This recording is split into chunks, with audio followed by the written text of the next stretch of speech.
You're here, which means that you've found spirit crumbs, leading you to your inner light worker. I will be sharing how these tiny little hints from the universe have led me to where I am today. I hope that by hearing my story and the stories of others, you'll pick up your own spirit crumbs along the way that will lead you to somewhere magical. Thanks for coming along for the journey.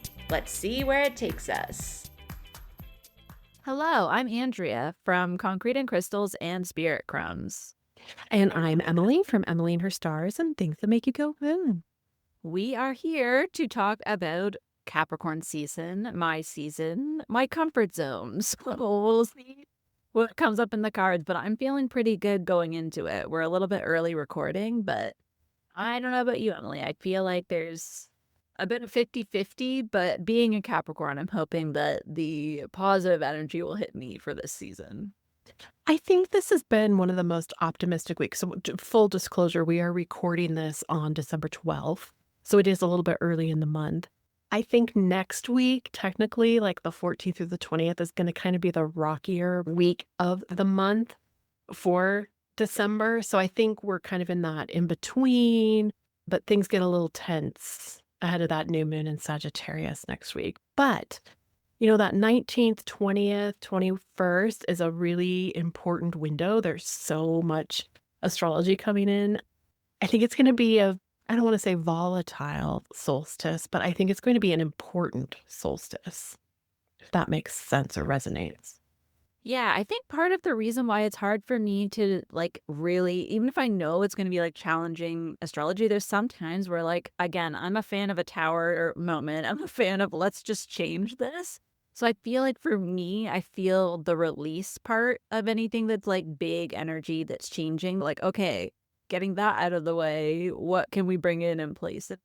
I think there's part of me that is always looking for the next thing that's coming, and it makes me almost not necessarily bypass the negative emotions, but to see the purpose of them. We have to feel the awful feels or have this awkward moment here and there because we have to move forward in some way, and I feel like that's maybe why I'm feeling a little bit more optimistic than usual, which is strange for me, but I think that optimism is actually really holding on because I'm starting to see the changes happening in small bits. I can see it in front of me. I know it, so I can trust it.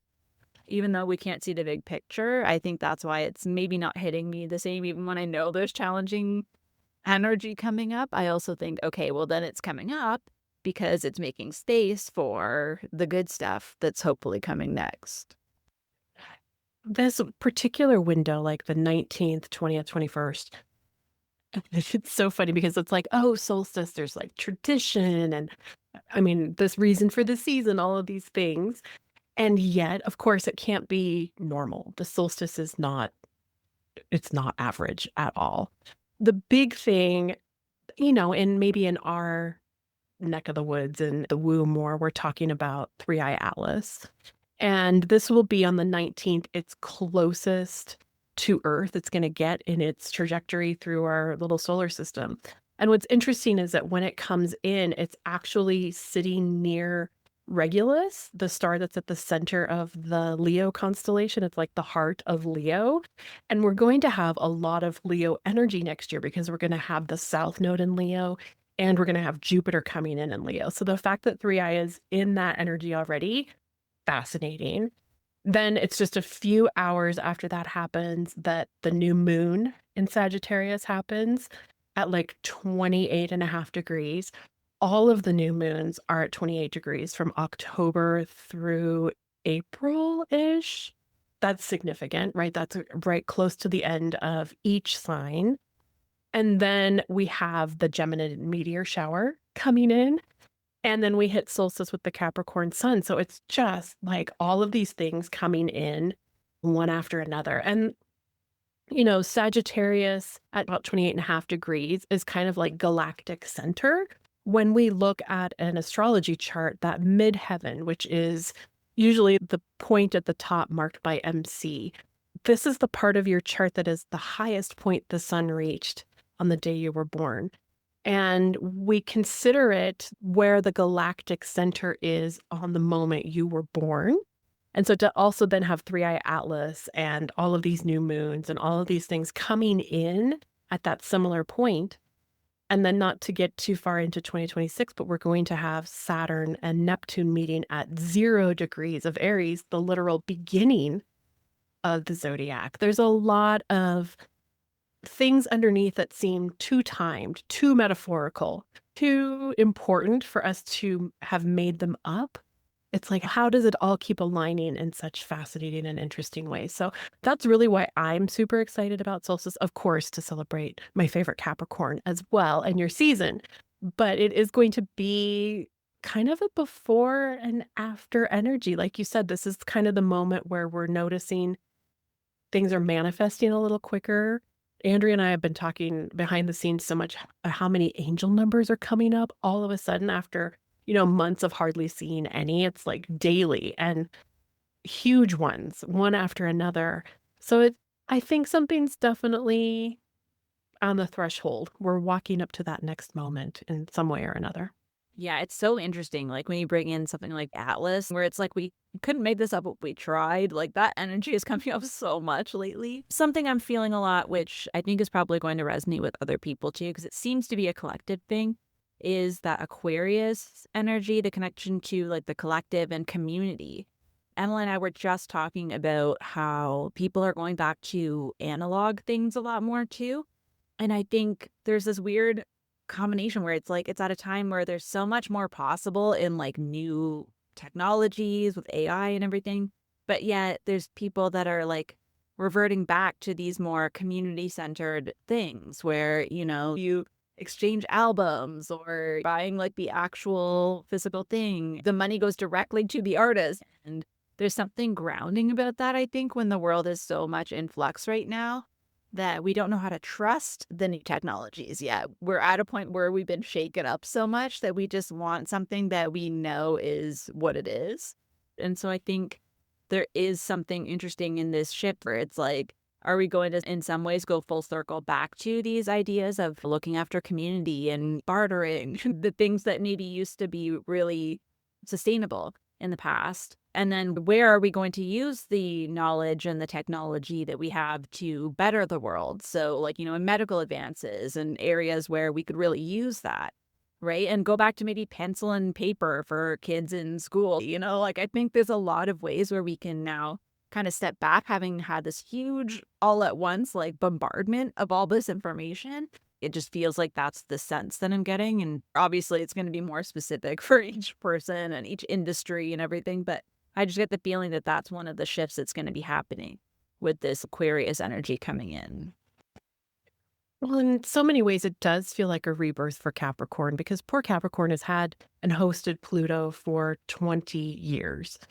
And it's really kind of shaken that structure of what are you building back down. Like you've had multiple tower moments. And I think all Capricorns, all of that sustainable, what are we building energy? Like we've built things, but they feel very rickety, right? And it's almost like now there's this moment of seeing the holes in all of the structures that has come to light. And what do we actually need to survive and thrive? Like we've done surviving, we're just getting by, but how can we thrive? And Taurus, we, speaking on the earth side over here, we like to sense what's needed. We like to sense what direction or how to make things feel. And Virgo takes that and is like, yes, and let's refine it. Like we can sculpt this into something that's a little more, refined. Capricorn is all about building that sustaining energy. It always begins and ushers in winter, right? And it's particularly here in the Northern Hemisphere, this is the hardest season. It's rooted in the idea of the sea goat. This is that animal that can swim any sea, climb any mountain, and it remembers the depths that it takes to also reach the heights. It holds that paradox between the two.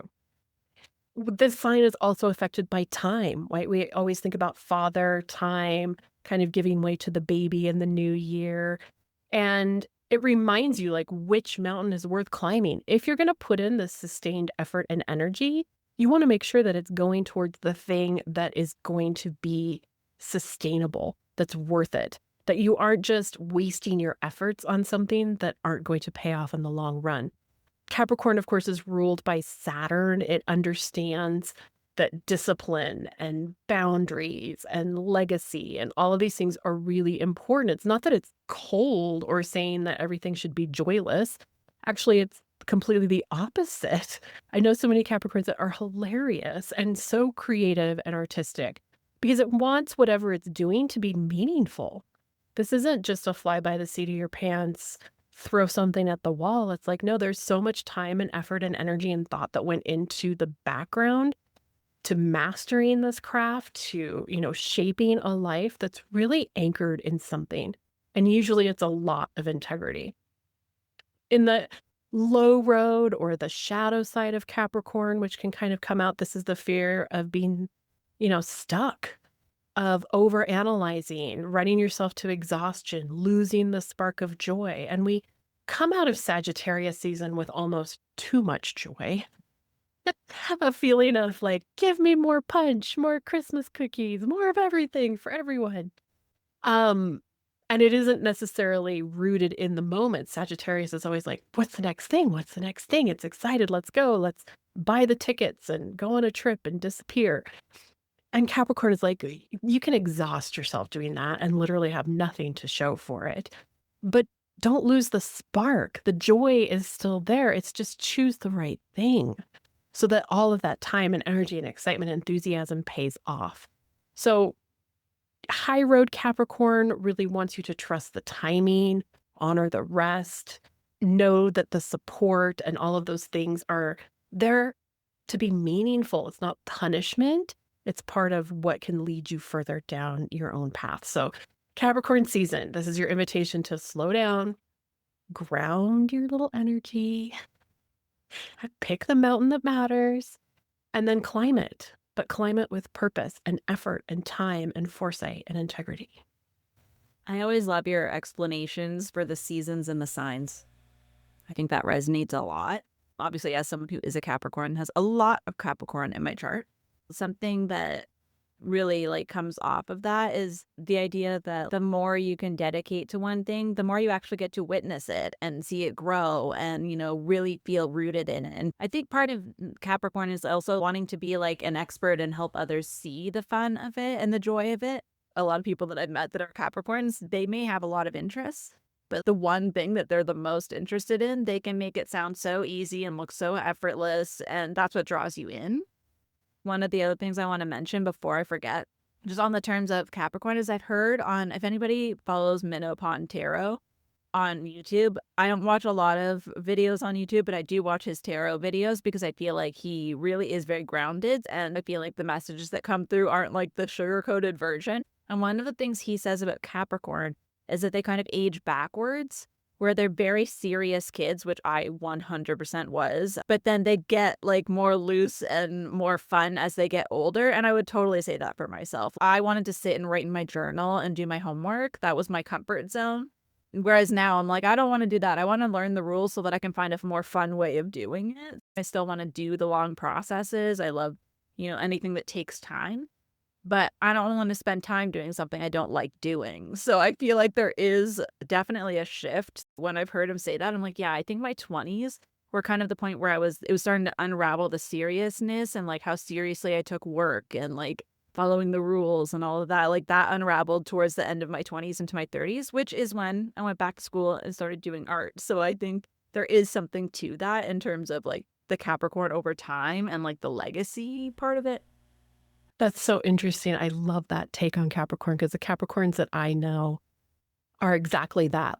I'm thinking of two older men that I know, and both of them just got hilarious as they got older and just very into kid-like things and puzzles and astronomy and things that didn't necessarily fit in to what they needed to do when they were younger. So I love that take on it. Thanks for sharing. I love Minnow Pond. Shout out to that as well. All right. Did you put any cards back this time? How did they turn out? What are you feeling? They were good cards, and I was extra skeptical, but I did not. I can sort of feel into the energy of each of them and feel into how maybe we can look to the positive, even if it's not showing up in the moment, is sort of the vibe I was getting in a more overall theme, which I'm sure will come out as we're talking and looking at the astrology. But for the first week, which was the 21st to the 27th, I pulled the Knight of Cups. And he does come with a warning label of sorts, because when we have the Knight of Cups, the feeling is like romance and leading into, positive messages and people that might show up to like ask you on a date or give you a really beautiful offer. And the warning is always, let's not use totally rose-colored glasses. Let's not get too carried away. But I think in this time, in this space that we're in, we do need to see the beauty in the everyday. It may be more linked to survival than anything else, but I do think that there is a need when things are kind of getting really wild to see what it is we're moving towards. Like, I think intention and the vision for the future needs to have something positive. Otherwise, we have nothing to work towards. So I get this sense that the knights and the pages tend to be more messages. The knights tend to be more like movement in their energy. But I think this is sort of a little bit of a moment for us to say, okay, it's the holidays, we don't have to take everything so seriously. Even though we're getting into Capricorn season, again, party pooper adjacent. We can have fun. We can be in the moment. I think that's the biggest piece out of this, is being present, being in the moment, being able to see the beauty in what we do have, even if like we're very aware of what we don't have perhaps in the moment. We can also be just as aware of what we do have without getting carried away, without overspending and feeling like we have to overcompensate. That's the word that I'm feeling with this. Sometimes you question if the Knight of Cups is overcompensating for something because he's like love bombing us perhaps. Offering too much right off the bat, where you're like, we met 30 minutes ago, sir. I don't know why you're giving me a gift. I think we're very skeptical, but I think that's sort of the energy, is like, let's not overcompensate. If you don't have a lot to give what you can and give it with heart. Be thoughtful in what you're doing this season and recognize the effort that people are putting into things that they're doing for you, and really lean into where the good is instead of trying to see where something's lacking. I think sometimes it's just natural in this season where our emotions are at peak levels. We're stressed, we're exhausted, it's getting cold, it's snowing a lot of places in the world, and you feel like you're at the boiling point all the time. And I think if we just can slow down, and instead of all of these weird energies that tend to show up in group settings and stuff, can we not just be lighthearted about it and just have fun? Like, one thing that is interesting, my brother was talking about it yesterday, like how different families grow up different ways. People have different traditions and things that they do that feels normal because you do it regularly. And one of the things that tends to bring out different versions of like a family is how presents are opened. And some families, it's just a free-for-all where everyone just opens their presents all at once. It's chaos. But in my family, it's always been that one gift is opened at a time.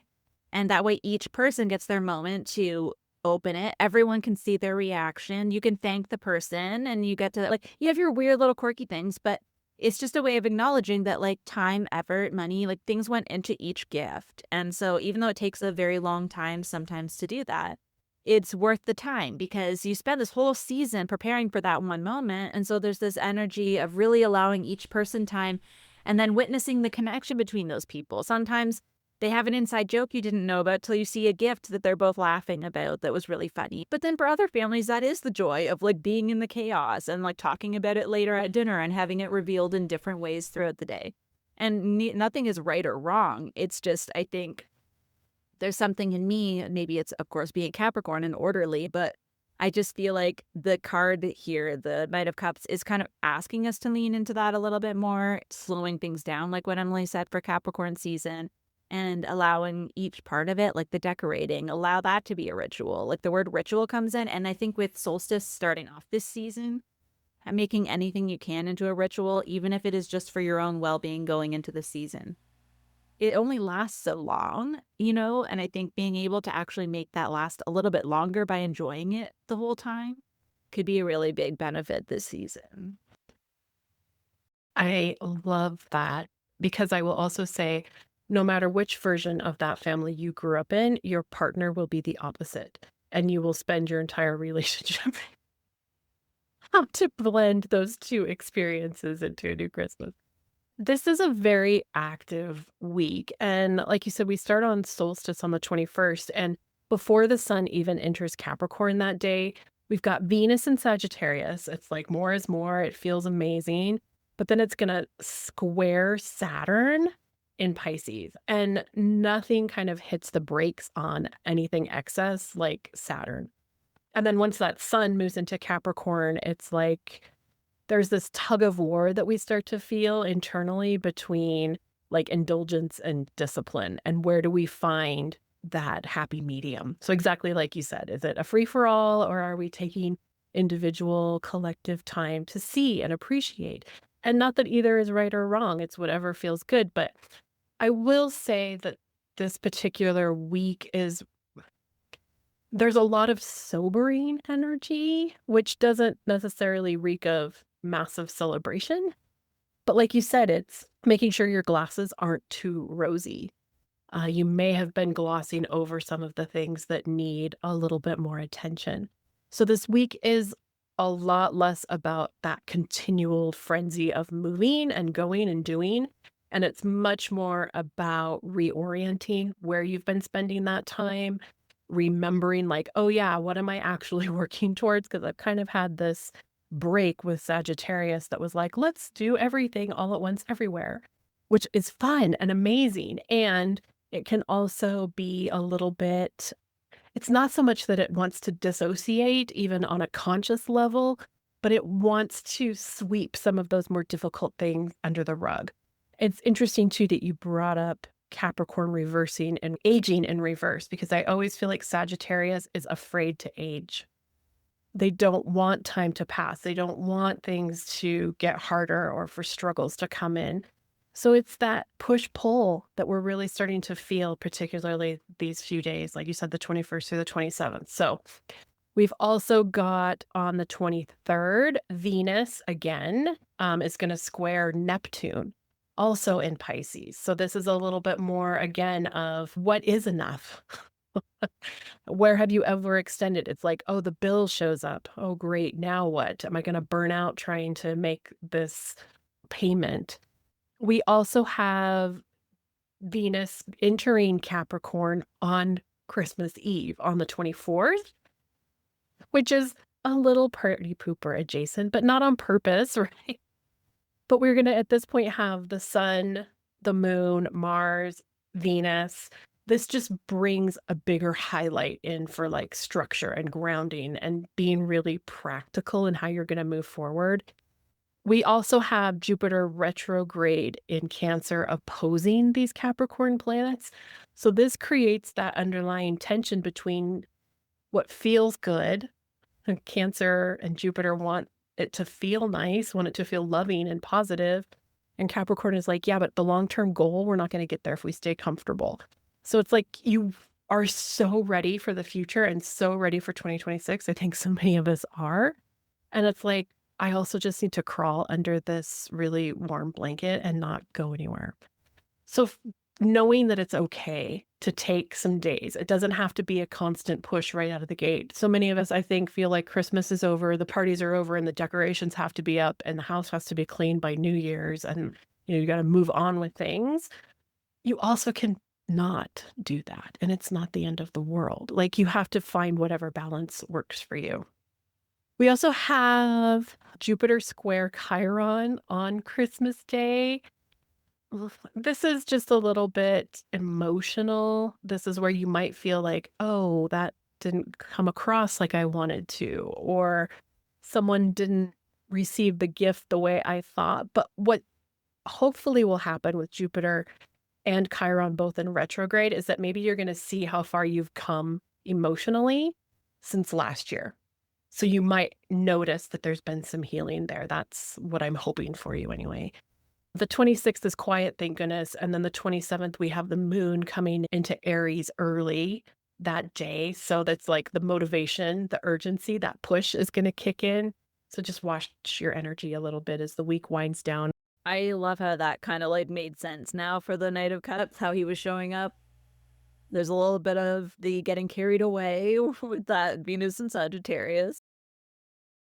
From December 28th to January 3rd, we have the 10 of Pentacles, which we did have just a couple months ago, I think.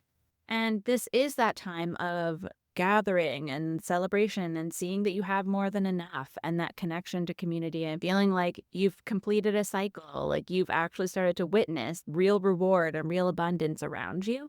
This just means that for the moment, being in the moment, we're going to say, yeah, we did a really great job. And this thing that you've been working on is serving you well and it is sustainable and it's something that can grow and that has potential. I think we sometimes tend to forget that like things happen in stages, and each time we get to the end of a stage, we tend to think it's a win or lose. We either keep doing it or we start over.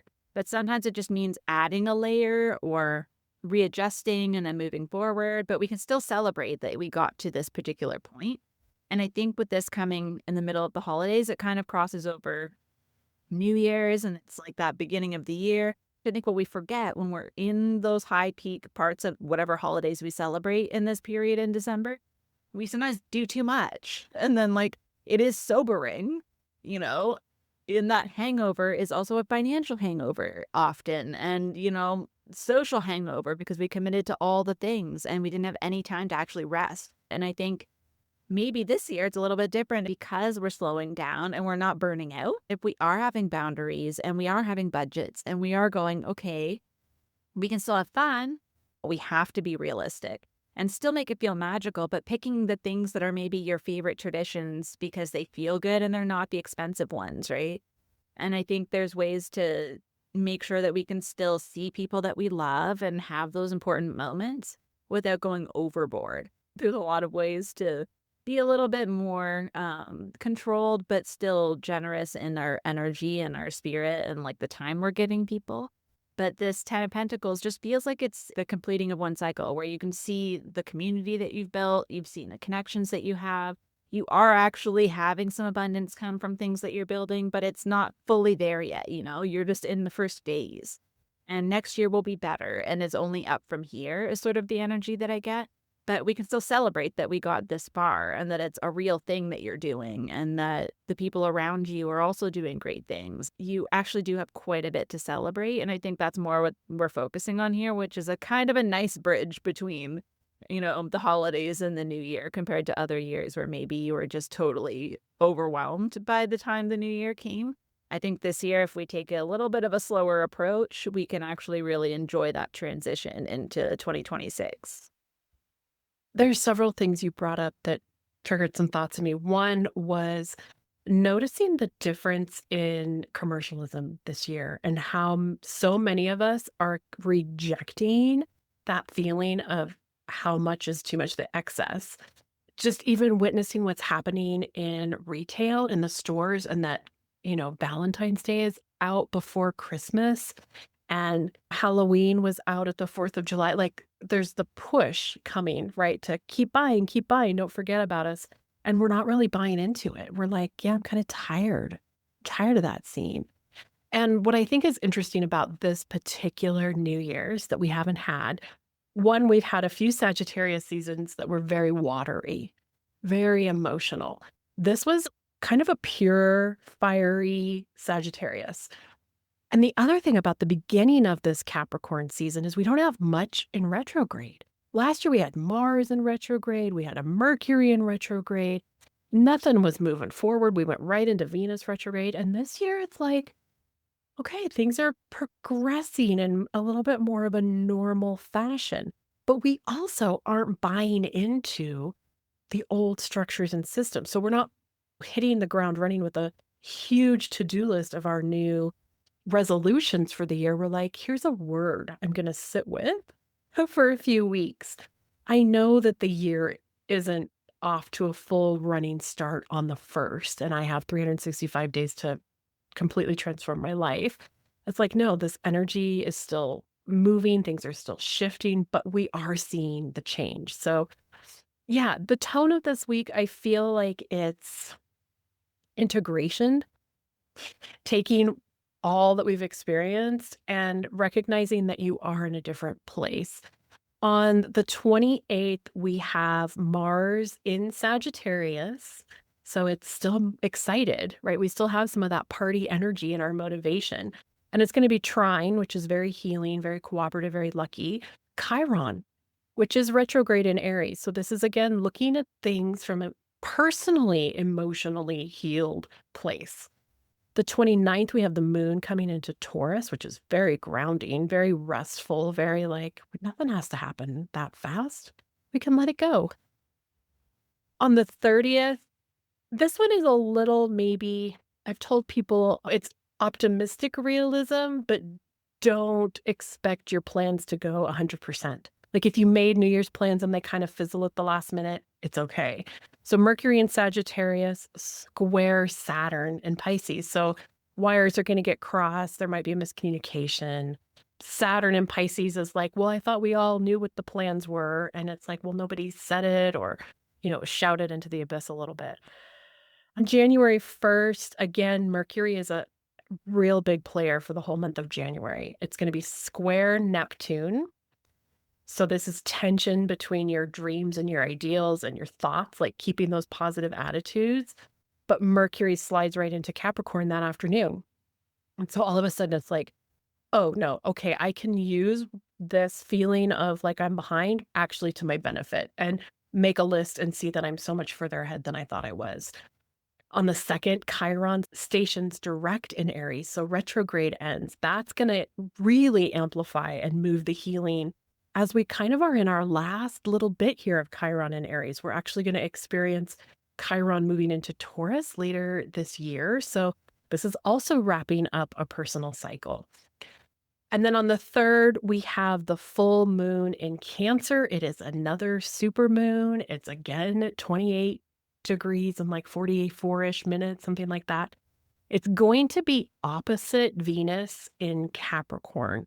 So this is where you might feel some of that emotional push-pull, like a nostalgia, some of those things come up, but I honestly think it's like an emotional release, and hopefully it will be in a way of acknowledging how much is better, how far we've come, and not like oh, I missed out or that didn't turn out the way I want. So pay attention to your mindset, I would say, right around the first of the year, because you're going to see that whatever has been cleared or isn't coming the way you thought is actually helping stabilize what's getting ready to be built in 2026.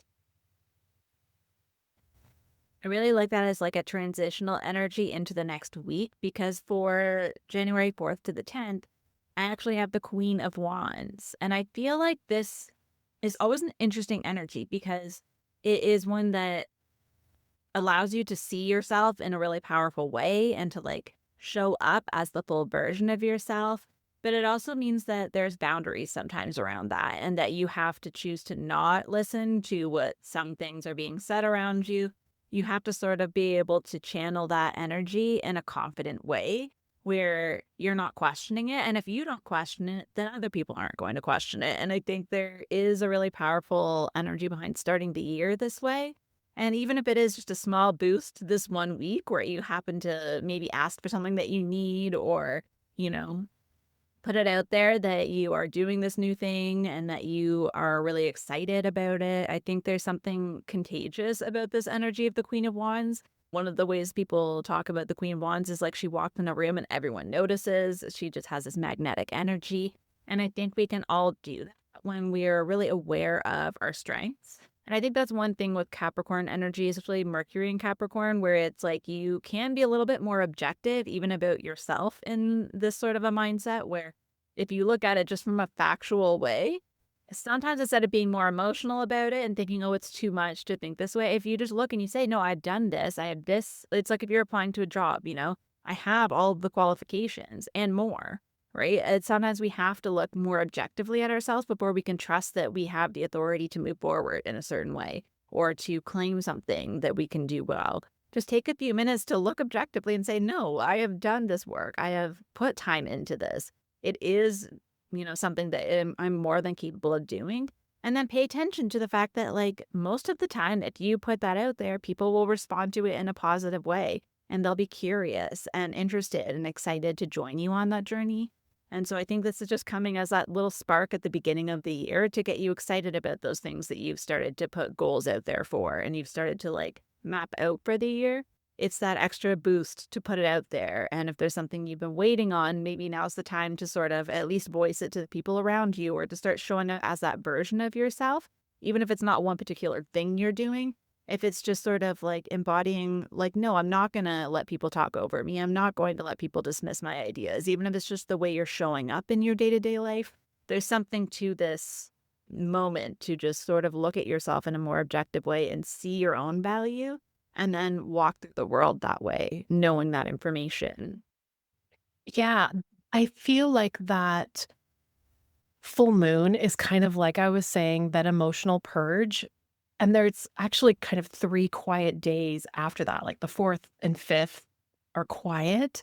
The 6th is when I feel like this boost of energy comes in. The sun is gonna be conjunct Venus, so they're both in Capricorn. They're lighting each other up. We call this a cazimi, when one of the inner planets moves to the same point as the sun, and it's like the sun burns off all of the residue and the planet is a little bit reborn. So the idea that Venus is really being reborn in confident, charismatic, I'm worthy of these things, Capricorn. It's an opportunity for you to really step in and say, like you said, in the past, this has maybe shook me to my core a little bit, or I've doubted that I had the skills or what I need to move forward. And it's like, no, actually, I'm making the declaration that I have what it takes and I can see the vision, and I'm going to invite people to sit at the table, and I'm going to be at the head of the table. Like that kind of CEO power is what I really see taking hold this week. On the 7th, Venus is conjunct Mars, and it's still not that far away from the sun. So this is blending that desire, right? Venus is like, but I want to feel like I'm accomplishing something, that I'm moving towards my goals. And then the action and the purpose and the passion and the drive, all of those things are now united because now those 2 planets are together. And then it turns around and Mars and the sun meet up. So this is a really powerful window. And I think the fact that you have Chiron now moving forward, it's a jumping point in a lot of ways for your head and your heart to get on the same page. You've got all of this beautiful Capricorn, pure Capricorn energy behind you. It's not diluted by a bunch of retrogrades. The thing about Jupiter opposite in Cancer retrograde, this is where it wants that safety, the stability, the coziness, the emotional reassurance. And Venus and Mars and the sun over here are like, I just want progress. I want grown up choices. And so you might feel pulled between like, but it's hard and I don't want to. I just want my cozy blanket. But also, this is practical and I know I can do this. I've made my to do list. I'm excited again. I can kind of see that things are coming together. And I think it will help fuel that ambition and sort of your determination that are riding the wave underneath. I wrote in my notes, it's this feeling of like leading with integrity, but it doesn't have the urgency that it has to happen tomorrow and I'm already behind. It's more like, I know it's happening and I don't have to worry, like that queen energy. It's coming in. I already own it. It's here. I just have to show up and trust that it's happening. I get to be the CEO with the cozy blanket. Both are possible. So I'm excited for this week. I think that full moon could burst some emotions. Like it could be quite emotional, but I really think it's going to settle out and you're going to get kind of off that bathroom floor moment a little quicker than you would have in the previous part of 2025. Coming next from January 11th to the 17th, I actually pulled the Empress, which I feel is a continuation of that energy in a way, because the Empress is making your dreams into a reality. She's like birthing things into the world. So with this newfound confidence and this support behind you in an Earth season to make something tangible and real and to bring it to fruition, I think there is a confidence with that. I mean, this is a major arcana, and I think there is a connection to the High Priestess going into the Empress, where it is, again, that feminine energy, confidence of like, yes, I am connected to my intuition and my emotions, and also I'm capable, and I can do this, and I can create what I want to create. And yes, there will be challenges. And of course, we know that, but that's why we're not in a rush. Because we know that if we rush too much, we tend to come to those sticky points quicker. And maybe we need time to prepare for them. So by doing things in stages, it's still forward movement, like what Emily was saying, where we're really wanting to see things move forward. We're not wanting to go backwards anymore. But that sometimes does mean it's going to be an extra push to get yourself off the couch or to get yourself out there. But once you do, when you can see it as a real thing or as like that evidence that you're collecting from actually moving forward and doing things, I think it will actually help you. This card actually shows the connection between the moon and the earth. And I think that is feminine energy and like bringing that into the world, but also that connection, even what Emily was saying about that full moon being really emotional. Those emotions might be fueling your ability to make this happen in a reality. Like maybe it's a reality check that's going to happen for you with that full moon. Like maybe there's something that is going to come to the surface that helps you clear out some old stagnant energy in order to move forward. Sometimes I feel like even the most challenging conversations kind of make you think like, oh, I was holding myself back for nothing, like maybe there's something you were holding on to that you didn't need to be holding on to. But whatever it is, this feels like really positive energy. It feels like something that you have been maybe holding on to for a long time and it's finally released into the world. But I do think that we all will benefit from whatever version of this it is. Like I said, whether it's just a version of you or an actual thing that you're putting out there, regardless of what that means for you, there's something being birthed into the world in this week that is going to be putting you in a position of being seen and for you to see for yourself what you're capable of. And I think it's really very connected to that queen energy. There's like a strong feminine energy here, but this is more like the tangible version of it. Whereas the queen is just like really embodying it and trusting that you can do it and getting that confidence built up. And then this is like, okay, now I'm doing it. I'm putting it out there and then I'm going to see what happens. And it will take a life of its own, maybe, but I'm ready for it, whatever that might be. I find it interesting that this is our first major arcana card that you've pulled for this section, because this is kind of a mentally loud week. And I feel like everything has the potential to be blown out of proportion. We've got Jupiter, of course, expansion, and it's going to be opposite the Sun, Mars, and Mercury, all three this week. And it really gives this feeling that everything is bigger than what it actually is.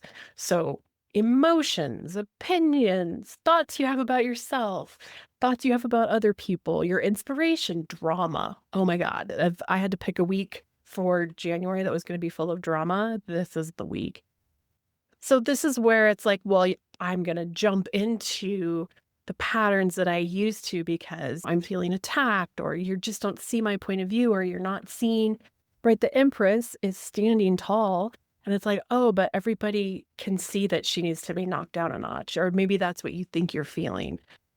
So it's really getting back to that point of that emotional and kind of mental clarity that you knew you had even a week ago. It's where I think it'll be good to really journal how you felt kind of after that moon so that you can revisit it now and be like, listen, this is completely outside chatter, outside noise that has gotten way out of control and has nothing to do with me.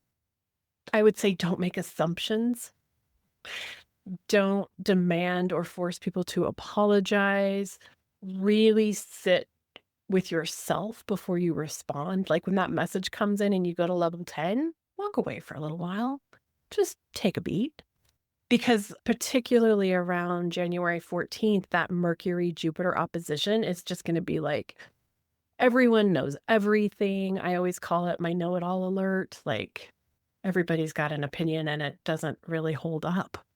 But it's just because we all feel like we aren't being seen, or that like, I've got this big, beautiful idea. Why can't you just believe it? It's like, well, somebody else did it and this person did it and they already did it better. And why are you trying to do that? You start to hear all those things are going to get noisier.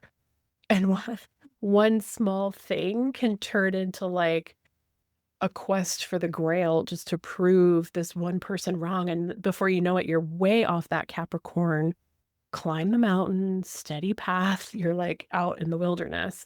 So don't trust the first thing your brain tells you this week. And like I said, these really big days. The 10th, it moves right into the 11th. We're going to have Mars in Capricorn opposite Jupiter, the Sun in Capricorn opposite Mercury on the 14th. Venus on the 15th is going to be in a trine with Uranus. And this can help start to ease some of that tension because it's going to bring a fresh perspective. Uranus is always rebellion and change, freedom in some way. So this is going to be kind of an emotional breakthrough. And it's like, oh, okay, I'm updating how I thought this was working. I am the Empress. I'm breaking out of those ruts. I recognize that that person maybe isn't who I can lean on in this. So it's okay. It has nothing to do with me. So this is a moment of growth. And I think, we've talked so much about 2025 being the 9 and also the 10. To me, that really is what January feels like, is the 10. We're just finishing up and realizing, okay, I'm not going to go down this feeling again. I've already done this. I can know the difference between the truth and what's just drama. And I don't have to get caught up in anything that pulls me out of my own personal alignment. So yeah, feelings are valid, but maybe not accurate kind of week. That is such a good phrase. They're valid, but not necessarily accurate. I think it's really interesting because you said like this was the first major arcana. And then actually for the last couple days, January 18th and 19th, as we get closer to Aquarius energy, I pulled another major arcana, but I pulled the Magician, which I think the transition from Capricorn to Aquarius, I think really does embody this. It's like the combination of like, I'm prepared, I have everything I need. And also I can turn this into something different. It's like the alchemist. I feel like the Aquarius energy really does embody that. Like I can create something totally different that no one else has done before. And I don't care how weird it looks. I'm going to keep doing it anyways. And that is the magic, right? Being able to feel like you have everything you need, that confident, like preparedness. I feel like resourcefulness is something that I feel as a Capricorn is like one of my best qualities, is like I can have literal garbage and still figure out a way to make something out of it. And I think that coming into Aquarius, where they're not afraid to be like, yes, this is garbage. They're not trying to hide it and like give it a makeover. It's like, no, it is garbage and also very useful. And I think there's this ability with the Magician coming in as a transition at the end of Capricorn going into Aquarius. It's saying like we are starting over. Like the 0 is the Fool. We're kind of past that point, like what Emily was saying. We're past the 10. We're past the 0 a little bit. We're kind of in that energy transitioning. And it's the Magician coming in to say, okay, no, just own it. You're in it. You don't need to keep circling around anymore. That 0, you could just hop in. We're in the 1. Just trust it. Start doing things. Like start moving forward. You have to start somewhere. You have things already. You've done a lot of things. You have a lot of resources. Just start doing something with it and you'll figure it out as you go. That's what the alchemy is. It's like sometimes you're not 100% sure what's going to come out on the other side of it, but you know it's going to be something good. And I think that's sort of what we're leaning into at this point. We don't know all of what the outcome is going to be, but I know for sure I'm prepared to do something and I can't sit around waiting for it to show up. I'm going to have to create it myself, because no one else is doing the thing that I want to do. Nobody else is already giving me a path. There's not already a clear answer to how this is going to happen. So I'm just going to have to start taking steps to do it myself. And hopefully I will, in the land of Oz, start meeting other weird characters who are also doing this journey too. That idea of community and like finding everyone's strengths and pulling them together. Like I feel like the more you start to just start walking the path and again, not being afraid to look weird, drawing attention, talking about it. And then who knows what could happen if you just keep doing that with confidence, with that Queen of Wands energy sort of coming with you. I think having that tangible thing you've created with the Empress and then like moving into this Magician energy, it's like, okay, I have a thing. Now, how do I get it out there? How do I move it forward? How do I keep doing something with it? Even if you're just recycling the same few things that you're trying, eventually something will stick or you'll get that breakthrough to know what the next thing is, but you have to just keep it moving. It's something where it's like hot potato. You can't put it down and you have to just keep moving and keep doing something with it until it lands. It's so funny. In my notes, I literally called this the breakthrough week. I just off the bat want to validate that for you. I pulled the dates a little differently. That's just on me, but I did the 17th through the 19th here. And what's interesting, I mean, these are 3 jam-packed days, like some of the busiest we've even talked about. So, of course, on the 17th, Venus enters Aquarius. So right away, the things we're valuing are different. They don't fit in. It's going to ride in Aquarius until February 10th. So we've got about a month of this energy, right? On the 17th, the sun in Capricorn is going to trine. So that's that beautiful, lucky, supportive energy. Uranus, which is retrograde in Taurus for the final time. And I really do like this because it sparks things that, like you said, are outside of the box. And particularly in terms of career, financial inspiration, problem solving.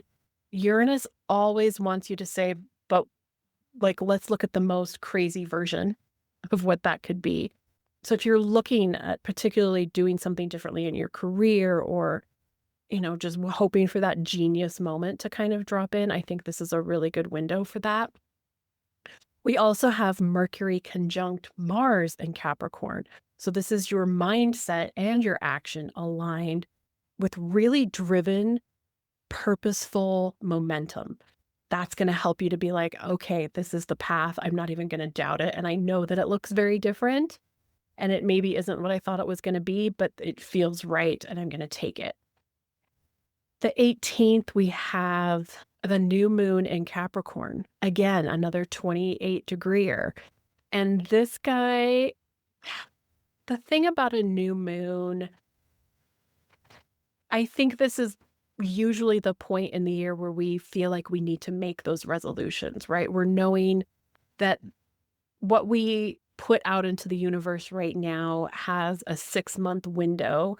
We're looking into June at how is this going to come to fruition in some way.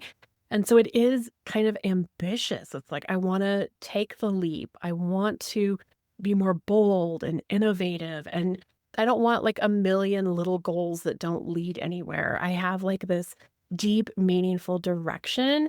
And I really think if you work and sit with that, particularly with this, by the time the Capricorn full moon comes around on June 29th, you're likely going to see it pay off in some big ways. So I definitely use this energy. That moon is also trine Uranus. So it's supporting you to look at things in new ways. Mercury is trine Uranus. It's just like everything is about fish out of water, do it in new ways. The magician is literally making something from nothing. It's the alchemist that really feels like this energy. The 19th, Mercury is then trine Uranus still, and Venus goes conjunct Pluto in Aquarius. So Venus is catching up to Pluto. And what's unique about this, we haven't had Pluto and Venus together, I think maybe only once since Pluto has been in Aquarius. So this is fresh. We haven't experienced this energy. Pluto wants to reveal what's hidden, right? It wants to show us what we haven't really seen. And this is going to be particularly in terms of your desires. So where has there been a hidden motivation or an opportunity that you haven't seen? It's like, oh my God, all of a sudden this collaboration comes up. Or I've met someone. That Aquarius energy is like, oh, here you are. I didn't know you had the same thought. But what I will say is be discerning. That is like the word for this blending between the 2 years. We've experienced a lot of it in December, and I think there will still be a residual effect of it in January. Just because someone says the right thing or wants access to you, or you're like, oh, this could be amazing, it doesn't mean they've earned it. It doesn't mean it's 100% truthful, right? We already recognize how much funkiness is in the world with AI. It's like, just be a little bit reserved, I guess is the word I would say, in your decision making. Just hold a little bit back. I'm getting an earring right now as that comes through. So overall, I think this week is about kind of the new year. To me, it feels like this is when it starts, even though I know we're going to talk again in Aquarius about the beginning of fire horse and moving into fire goat, which is looking even further down the road. And I do think that will feel also like a threshold, but this is like I'm stepping into my power. It's like I finally have sort of this cosmic permission slip that says, go for it. This is the thing you've always wanted. Here's all the tools. Here's the recipe. Go make it happen. So, yeah, I'm excited for this week. It's kind of nice to have this sort of like positive reinforcement for like the thing that you've been working towards and that you've been stressing about and really overthinking for the last few months to years, depending on what it is you're trying to bring to fruition. Having the cards and the cosmos come together to sort of have this same message is really kind of reinvigorating, where it's like, okay, rather than having like a particular resolution in the way that we would have in the past, where we're kind of limiting ourselves in some way or tying ourselves to a particular one way of doing something or one single thought, we're sort of just going with the momentum of what feels good and then what we're feeling confident about. And I think that's really different in the way we're holding ourselves accountable. Yes, and we're being reserved and discerning, but at the same time, we're also owning it and saying, okay, I have everything I need. I know what I'm doing, and I don't need to present it in a certain package for people to trust it. I'm just going to do it in the way that I'm wanting to do it. And if you don't like it, maybe it's not for you, but there are people it is for. So I have to show it this way so that the right people find it. I have to do it in this weird way. I have to do it in the messy way just so that it's done and it's out there and I can refine it later and there will be multiple versions of it. Like we were saying earlier, everything has phases to it, but just to get it out there is the most urgent feeling that we have. So yeah, we have to be discerning, but sometimes we overthink things to the point where we don't even want to do it anymore. And we don't want that to happen with something that's so close to our heart. So I really love that the astrology has so much of that Uranus energy of like, let's just do the thing, break it down, put it out there and see what happens. And I think we'll be likely surprised by the reception that we get and like the positive energy that comes through with that. One of the things Minnow Pond has talked about, in particular around Uranus and it's moving out of Taurus, is this feeling of freedom, of like letting Taurus go free, letting it run free. And around that feeling is like, you have to be different. Now is the time to set yourself apart from everything else. And I feel like that's the energy that's coming in. It's like, we've burned down comfortable. None of us are comfortable in anything anymore. We don't even know what that would look or feel like at this point. So get weird strategically. Like just let it all out, let it all happen. And the more unique and individual you can make, whether this is your business or if you're looking for relationships or if you are moving into a new area, whatever it is in your life that you're seeking, doing it in a way that's very individual and very personalized is going to put you further ahead of the curve than trying to fit into outdated old ideas. And once Uranus is finally done in Taurus and we've got this freedom, when it hits Gemini, it's like the call to be weird between Uranus and Pluto in both of these signs, it's like the weirder, the better. It's only going to get more and more strange, but in good ways. We need this. This is art. This is poetry. This is music we've never heard. These are things that need to be kind of shook to their core in some ways. So yes, let your freak flag out and just have fun with it.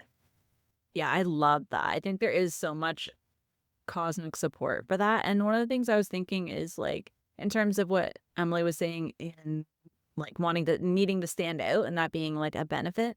I think at this point, people are like, I am tired of the same thing being repackaged over and over again, where I think I'm getting something different, but it's actually the same. So if you have something that's genuinely different that you're offering and you're showing it, you're not trying to package it into being the old thing and hiding it among something that people already have seen. You kind of have to say, okay, I'm not even putting this in the box. I'm just giving it to you the way it is. It is what it is. I'm not even packaging it. This is the thing. I'm being transparent. The weirder it is, the more specific even the algorithm's going to get and who they're showing it to. I kind of like it. That is a positive direction for things to be going. We don't have to be like, okay, in order to be seen, I have to make it look like everyone else is. And I think that's been a problem for so many people where they are really different and they can't find a way to make their thing fit into a box. And so they just get left out.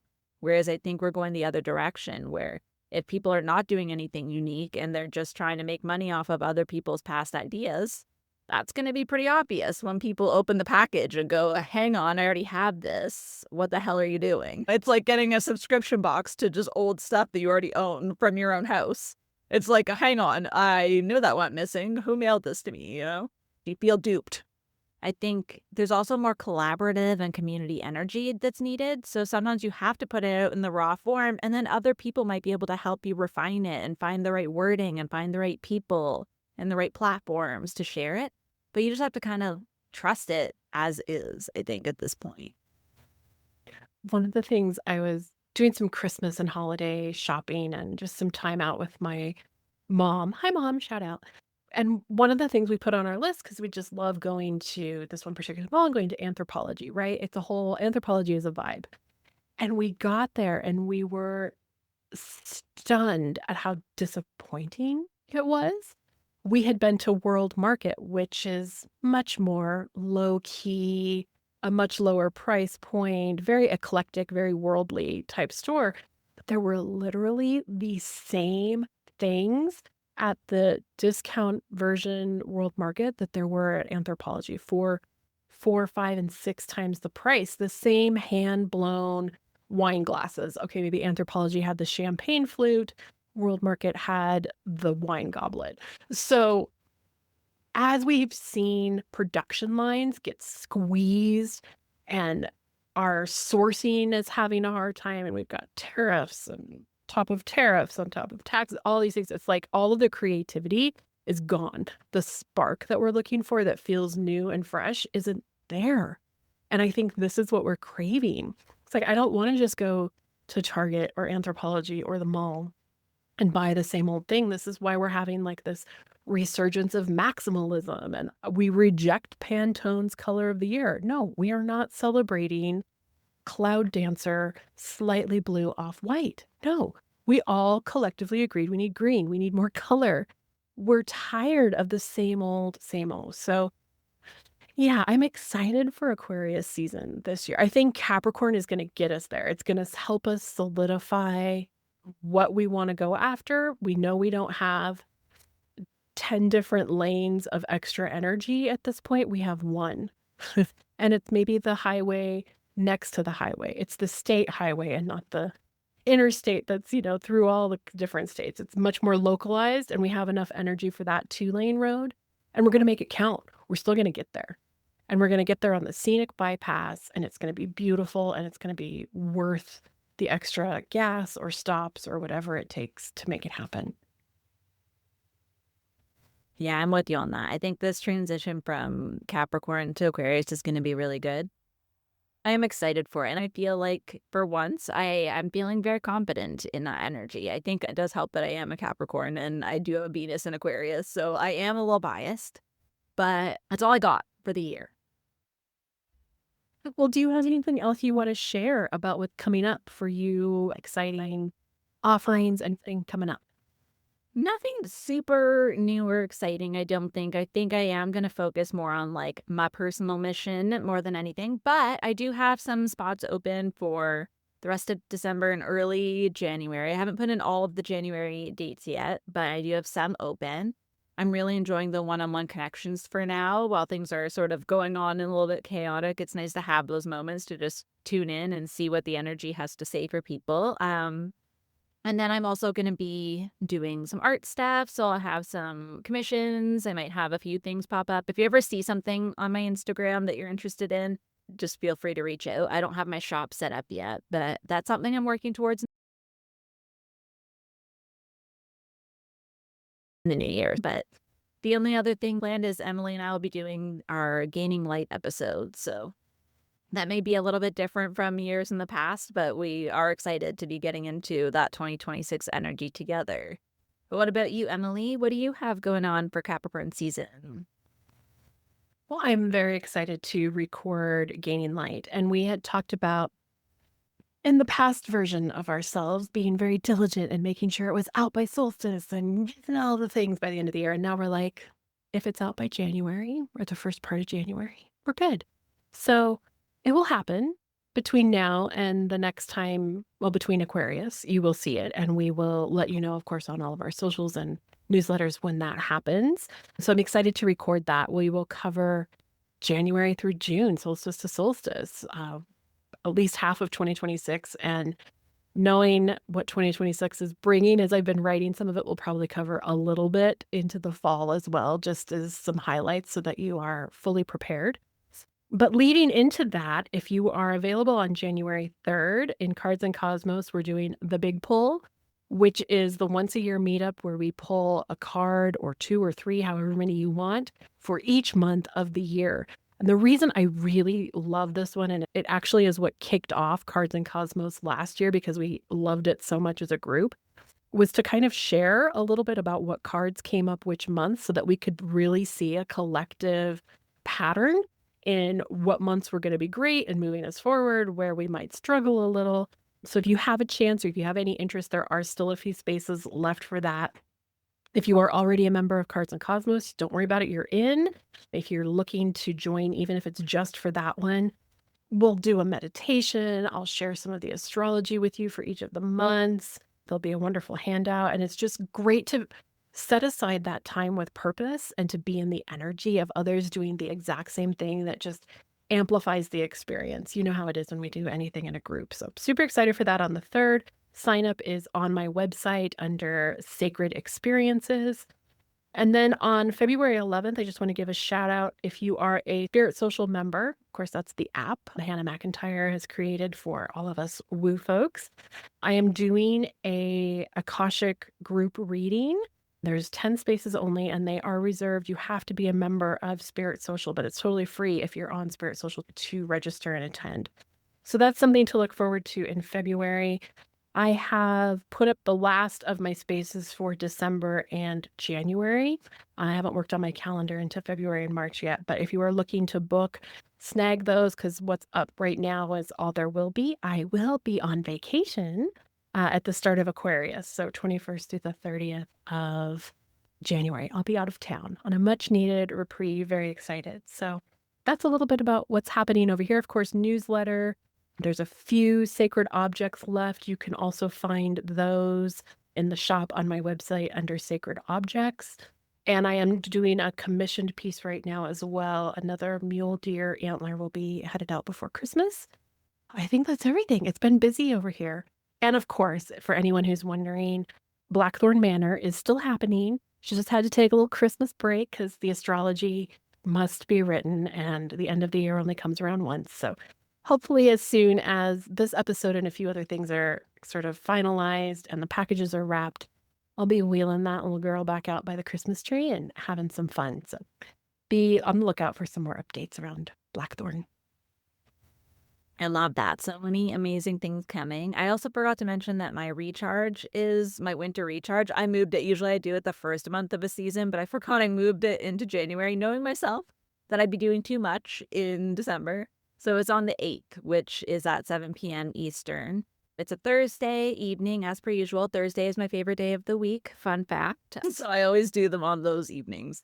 So that will be an opportunity to connect in community again. And we will be tuning into the energy. It's always earth energies, whether it's crystals, trees, plants, whatever is coming into the energy. And it's just a really beautiful opportunity to also connect to your own intuition and to feel into the energy and share what you had come up, because there's always crossover with other people in the group. And it's really a special thing to witness when you see other people experiencing the same energy the same way you do, and it kind of gives you that confidence that you can do that on your own as well. But it's one of my favorite things to do. We only do it once a season now. It used to be once a month and just me by myself, but now I'd rather do it once a season and actually have other people participating in it. And then I share the replay and I share a document that has a list of all of those things so that you're able to tune into them throughout the season and maybe go between a few things if there's a certain crystal that's calling to you, and then maybe later in the season you check in and there's a tree that really feels connected. It's just nice to have something to go back to, and then you can tune into the energy as many times as you want to with the recording. But yeah, I'm kind of excited. It feels like 7,000 years since the fall one already, so I am ready for that. I feel like that energy will be much needed by then. Oh my goodness. Well, this has been so much fun to record. I have to say I'm much more excited about Capricorn season than I was when we started. I was a little worried, but I think it's going to be good. It's going to be grounding. It's going to push us into the right direction. And heaven knows we need 2026 to take the reins, that fire horse to come in. And one of the things that keeps coming up when I think about that fire horse, this just popped in, so pardon the share. A wild horse is going to run wherever a wild horse wants to. So if you don't have the reins and you don't already have control of where this energy is meant to go, it's going to be a lot harder to harness it mid-year. So getting sort of set in your directions, getting your enthusiasm, your excitement, all of that fire energy harnessed and ready to go at the beginning is going to put you further ahead than trying to break your horse in July when it's hot and it's not going to listen. All right, everyone. I totally love that. I feel like that's the perfect energy to wrap up with as we're going from a fire season into an earth season and back out again. And I think that fire horse energy is going to be really helpful. We'll see you in our Gaining Light episode, and we hope you take advantage of all of the support around the holidays that you have this year with Spirit and with the cosmos. Thank you so much for joining me on another episode of Spirit Crumbs. You can find me on Instagram for this podcast at Spirit Crumbs, or you can also find me at Concrete and Crystals for my own spiritual offerings and more tidbits about my own journey. Thank you for listening, and we'll see you in the next episode.